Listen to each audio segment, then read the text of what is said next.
Сега да си припомним кои са заветите и заветите, които Господ Бог е дал на нас хората чрез неговите пратеници Адам. Това е първи завет, който сключи с хората на земята. И каза Бог: да сътворим човека по наш образ и наше подобие. И създаде Бог човека от земна пръст и вдъхна в лицето му дихание за живот. И стана човека жива душа. Затова във всеки човек има Божи дух. От сътворението до днес.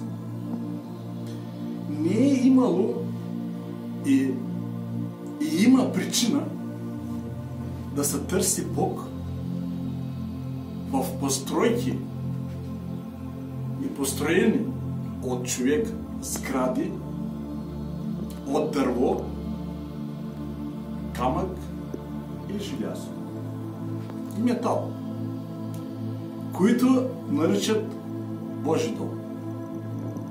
А храмът на дома човешки е неговото тяло. Ето първи завет, който е дал на Адам, чрез който да живее на земята. И рече Бог: ето давам ви всякаква трева, що дава семе, каквато има по цялата земя.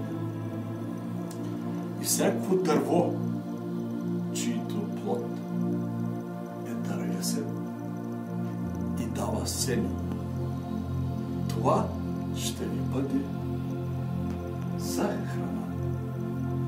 А на всички птици, земни животни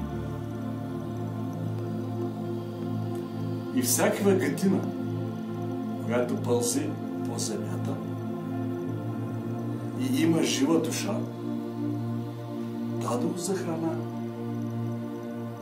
Всичкия стрък трябва, каквато има по цялата